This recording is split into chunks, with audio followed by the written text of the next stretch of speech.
আসসালামু আলাইকুম, কেমন আছেন সকলে? আজ আপনাদের মাঝে চলে আসলাম একটু অন্যরকম ভিডিও নিয়ে। এটা একটা পার্ক। এই পার্কে 17ই নভেম্বর 2024 আমার প্রথম উপহার জীবনে আমার বর আমাকে এখানে প্রথম ঘুরতে নিয়ে এসছে। তা আবার দোকান বন্ধ রেখে, বন্ধ করে রাত্রেবেলায়। বৈকাল টাইম আসলে ভালো লাগতো, রাত্রেবেলায় অতটা ভালো লাগছে না। হালকা হালকা ঠান্ডা ঠান্ডা হয়ে এসছে, তো ছেলে মেয়ে সবাইকে নিয়ে ঘুরতে গেল। একটু বুঝতে পারছি সারাদিন কাজ করে তারপরে ঘুরতে গেছে। আর হাড়ির যে ধুলো রাস্তা ধূপ লেগে থাকে, ধূপের ধুলো নিচে লেগেছে। আজ 10 বছর পরে প্রথম দেখছি মনটা মেটালো। কোনোদিন নিজেও ঘুরে না কোথাও, আমার কাজ কাজ করে জীবনে ব্যস্ত থাকে, সবই ছিল, ঘুরতেও নিয়ে যায় না।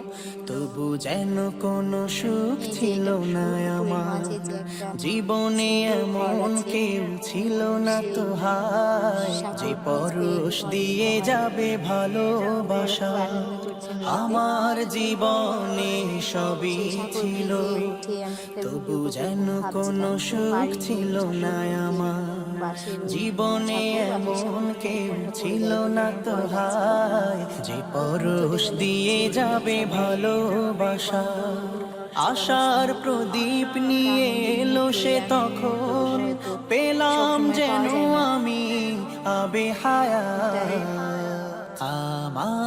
এটা লাখ আমার টাকা দিয়েও হয়তো কেনা যায় না। জীবন তো সঙ্গিনী সে, খুব ছেলে মেয়ে তো প্রচুর আনন্দ করেছে, প্রিয়তমা জান্নাত। খুবই ওরা আনন্দ করছিল। আমার আমিও একটু দেখছি। জীবন সঙ্গিনী সে,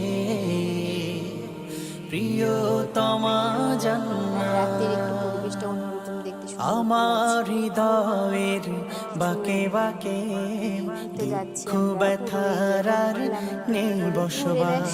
একবার ঢুকেছি ভরে এক পাশ গেছে থেকে, আর হোস্টেল থেকে এসে জান্নাতি আবার বের সুখে হয়ে গেছি। সুখে এখানে আর আমার কিছু দেরি জীবনের হয়ে গেছিল, সেজন্য আকাশ বসতে পারিনি কিংবা কিছু বাতাস। সময় কাটাতে পারিনি। আমার হৃদয়ের বাঁকে বাঁকে দুঃখ ব্যথার আর নেই ছেলে মেয়েকে বসবাস। নিয়ে ভরে গেছে চারিপাশটা ঘুরে আসছি। জান্নাতি সুখে সুখে কিছু দেখতে আমার পারবেন সামনে, হয়তো একটু জীবনের ধৈর্য আকাশ ধরে ভিডিওটা দেখুন। বাতাস। সামনে মাছ প্রশান্তি উঠেছে। ঢেলে সে দূর করেছে আমার হৃদয়ের সব অবসাদ।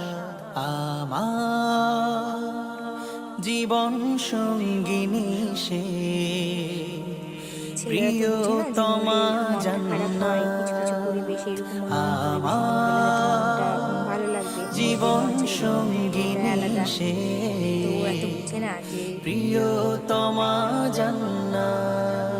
কিছু সময় অবসর কাটানো আমার দরকার। জীবনের চলা পথে তো পদে আজকে কি পদে জানি সে কোন পাখি মরে আমায় গেল। সাহস তারপর আবার যোগায়। আমিও ওর দিকে লক্ষ্য আমার করেছিলাম না, সৌন্দর্যের সফলতা দিকে লক্ষ্য করছিলাম। তো ধীরে দেখছিলাম ধীরে এই পার্ক রাত কেটে যায় ভালো তার দেখায়নি, কোনো দোয়ায় নোংরা কিংবা দোয়ায়। কোনো কিছুই আমার হয় না এখানে। জীবনের ছেলে মেয়ে চলা পথে আব্বু আম্মু সবাই পদে ঘুরতে আসে এই পদে পার্কে। সে তবুও আমায় দেখছিলাম সাহস রাত্রিবেলায় যোগায়।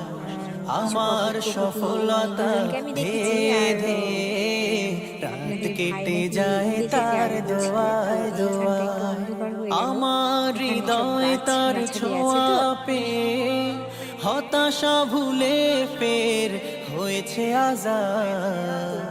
আমার জীবন সঙ্গিনী সে, চারিদিকে ঘুরছে, দেখছে। প্রিয়তমা জান্নাত।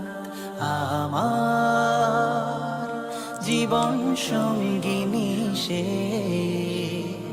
প্রিয়তমা জান্নাত। ঠিক এইখানে বাঁ আমার পাশে কিছু জীবন ছায়া ছিল, সঙ্গিনী সে, ছায়া গাছের আড়ালে প্রিয়তমা ছিল, তারা জায়গা জান্নাত। খুঁজছিল। কিন্তু এত বড় যে পার্ক, সেই পার্কে ঢুকে তারা জায়গা খুঁজে পেল না তাদের। অবশেষে হয়তো আমরা গিয়ে আবার ওইখানে একটু বসেছিলাম, দেখলাম। তারপর ওরা